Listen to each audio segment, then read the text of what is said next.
Would you believe me if I told you that lemons, yes, those bright little fruits, helped create the mafia? Lemon industry was once so profitable, it was worth killing for today. We're diving into a story of citrus profits, mafia blood, and how the simple lemon-shaped history, crime, and global trade. Stay until the end because I've got a bonus story about a mafia boss and a lemon grove that will blow your mind. In the 18th and 19th centuries, lemons weren't just garnish. They were liquid gold. Sailors needed them to fight scurvy, and the British Navy bought them by the shipload. Sicily became the center of the global lemon trade, making unimaginable profits. Imagine this. At one point, a single lemon grove in Sicily was worth more than prime real estate in London. Lemons were basically the Bitcoin of the 1800s. But with big money comes big problems. Sicily's lemon groves needed protection. Thieves wanted them, rivals sabotaged them, and owners were terrified of losing everything. That's when groups of men started offering protection.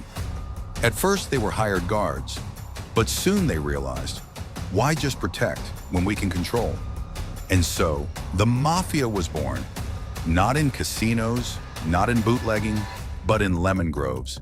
They extorted farmers, controlled exports, and used violence to dominate the citrus empire. Here's a question for you. If you suddenly owned the most profitable lemon grove in 19th century Sicily, would you hire the mafia for protection or risk it all by going independent? Comment below. I want to see who's brave and who's practical. By the mid-1800s, mafia clans didn't just guard lemons. They ran the entire show. They took cuts from shipping, bribed port officials, and threatened anyone who stood in their way. Rival families fought bloody turf wars over groves. Farmers who refused to pay protection fees often found their orchards mysteriously burned. Or worse, lemons literally dripped with blood. And while the world enjoyed lemonade, Sicilian villages lived in fear. The lemon boom made Sicily rich but unstable. Eventually, when lemon farming spread to places like California and Florida, Sicily's monopoly declined. But by then, the mafia had already diversified. From lemons, they moved into land control, construction, politics, and later, global crime syndicates. In other words, without lemons, the mafia might never have risen to power as we know it today. Quick question for you. Do you think the mafia would still exist today if lemons never made them rich? Yes or no? Drop your thoughts below.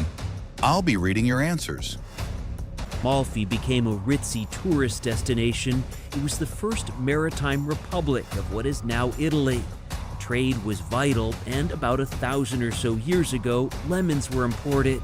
They thrived on this mountainous terrain and became a key ingredient in the culinary landscape, used in dishes, even painted onto them.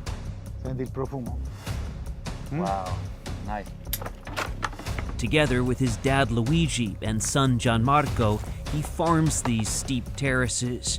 Looking out into the valley here, you see the lemon terraces throughout this part of Amalfi. This is the heart of Amalfi, no? Today, Sicily still grows some of the world's best lemons. Tourists sip limoncello under the same sun that once fueled the mafia's rise. But the story of citrus profits and organized crime is a reminder. Sometimes history's biggest forces hide in the smallest things. And here's the bonus I promised. There's an old Sicilian tale of a mafia boss who once ordered his men to bury the bodies of rivals under lemon trees. Why? Because the lemons would grow sweeter from the blood in the soil. Locals still whisper about it, and some say the grove produced the most famous lemons in all of Italy. Creepy and profitable. Chiamano Gigino il limonciato. Gigino just turned 83. He's spent his whole life tending a very special kind of lemon here on the hillsides of Amalfi. Sono stato concepito sotto una pianta di limone. Ce l'ho nel cuore, nelle vene, il sugo di limone al posto del sangue. A questa età ancora lavoro e ho salute. Gigino and his son Salvatore have invited me to harvest the fabled Amalfi Coast lemon, Sfusato Amalfitano, a variety that's celebrated for its sweetness and aroma. But first, cafe. Salute. With a twist of lemon, of course.